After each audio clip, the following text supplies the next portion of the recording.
जय Hind.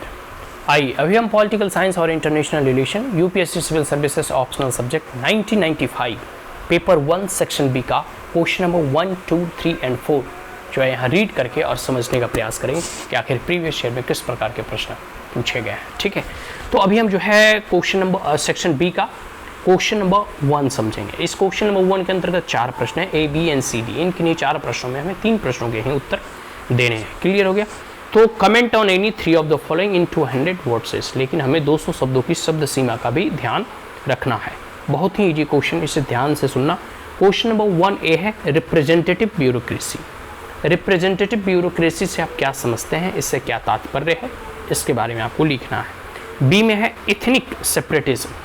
Ethnic separatism क्या है कि डिफरेंट इथनिक लोग, इथनिक ग्रुप के लोग जो है अपने क्षेत्रीय इथनिसिटी के हिसाब से एक अलग सेपरेट नेशन की डिमांड करते हैं, ऑटोनॉमी की डिमांड करते हैं, उसी को इथनिक सेपरेटिज्म कहा जाता है। ठीक है, आगे क्रीमी लेयर, ओबीसी वगैरह को जब अभी भी जैसे ईडब्ल्यूएस हो गया या ओबीसी हो गया तो उसमें एक क्रीमी लेयर आता है कि अगर 8 लाख से अधिक अगर आपकी आय है तो आपको आरक्षण का लाभ नहीं दिया जाएगा, ताकि जो गरीब गुरबा हैं उन्हें जो है आरक्षण का लाभ मिल सके। ठीक है, तो creamy layer and social justice से आप क्या समझते हैं, इसके बारे में आपको लिखना है। इसके बाद है 1D की पॉलिटिक्स ऑफ टेररिज्म।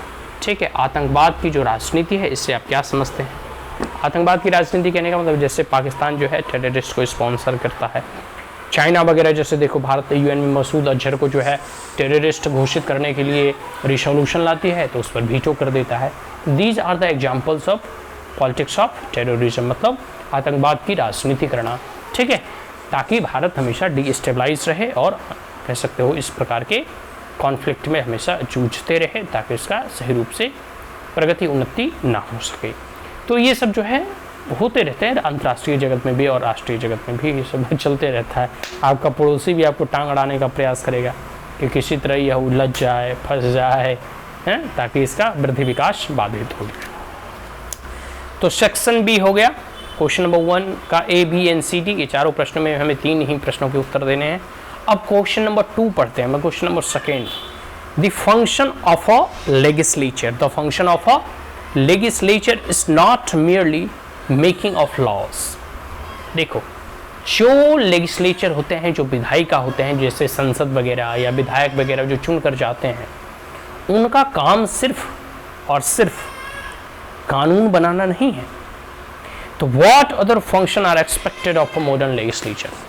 अब आपसे यह प्रश्न यह पूछा जा रहा है कि आप आधुनिक जो लेजिस्लेचर हैं, जो एमपी एमएलए हैं, उनसे आपकी क्या अपेक्षा है, या फिर एक आधुनिक एमपी एमएलए से आपकी क्या मतलब महत्वाकांक्षाएं हैं, क्या आपका एस्पायरेशंस हैं, या एक आधुनिक एक मॉडर्न लेजिस्लेचर को कैसा होना चाहिए, इसके बारे में आपको जो है कह सकते हो कि उत्तर लिखने हैं।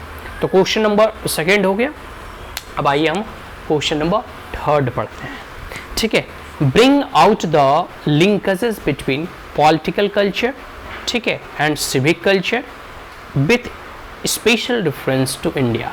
देखो, 2 टर्म को तो पहले आप अच्छे से समझो, पॉलिटिकल कल्चर और civil culture, civic culture, political culture और सिविक कल्चर। इन 2 टर्म को अगर आप अच्छे से समझ गए कि राजनीतिक कल्चर क्या हो सकती है, ठीक, और सिविक कल्चर क्या होता है, सिविक एम्यूनिटीज़ और सिविल वगैरह सोसाइटी वगैरह ये लोकल इशूज़ हैं, और पॉलिटिकल कल्चर कहने का मतलब कि राजनीतिक संस्कृति। ठीक है, तो एक तो है कि राजनीतिक संस्कृति जो है बदलते रहती है, जैसे 1947 से पहले कुछ था, अभी कुछ है, लेकिन हमारा जो सिविक कल्चर है वो हमारी परंपरा है, हमारी ट्रेडिशन, हमारी धरोहर जो हज़ारों और 10,000 साल से भी चली आ रही है।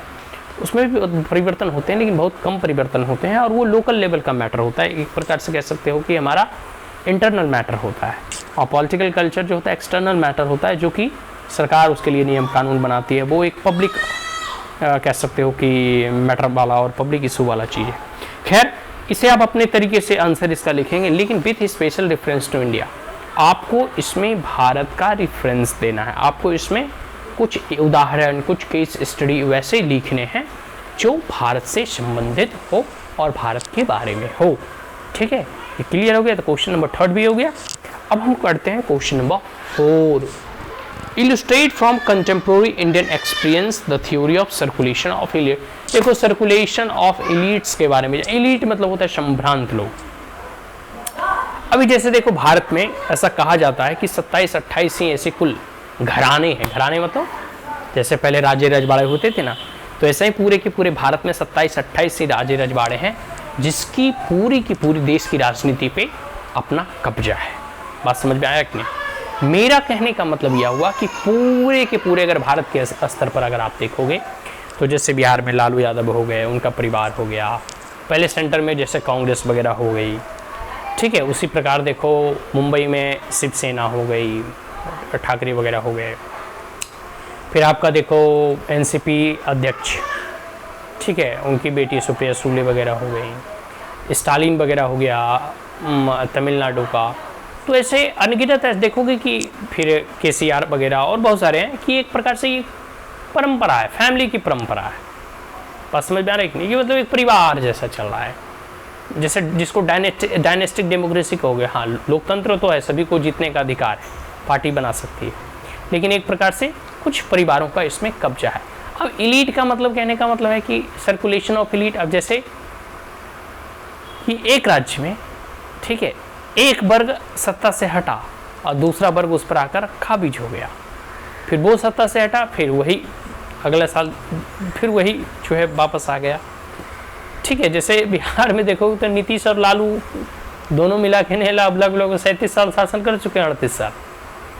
नीतीश और लालू परिवार ही मिलकर 37-38 साल शासन कर दे, कभी नीतीश कभी लालू, कभी नीतीश कभी लालू, अभी देखो दोनों मिलकर शासन कर रहे हैं। बात समझ में आ रही? ये चीज़ है सर्कुलेशन ऑफ इलीट करने का मतलब, कुछ ही इलीट वर्ग, कुछ ही संभ्रांत वर्ग का शासन हमेशा बदल बदल कर, अच्छा चलो 5 साल तुम कर लो, 5 साल हम, इस प्रकार का जो है चीज़ें चलते रहता है। तो ये क्वेश्चन सेक्शन बी का चारों क्वेश्चन हो गए, आशा करता हूँ कि समझ में आ गया होगा। ये हम लोग अभी जो है previous year question political science international relation UPSC civil services 1995 का पेपर 1 सेक्शन बी का क्वेश्चन नंबर 1, 2, 3 एंड 4 देख रहे थे। चारों के चारों ये जो है सेक्शन के प्रश्न हम लोग ऑलरेडी जो है पढ़ चुके हैं। अब हम लोग कल या फिर नेक्स्ट वीडियो में जो है पेपर 2 1995 का पेपर 2 का हम लोग कल जो है वीडियो बनाएंगे और उसमें आपके साथ हम डिस्कस करेंगे कि आखिर किस प्रकार के प्रश्न पूछे जाते हैं। So that's all, thank you, have a great day, जय हिंद।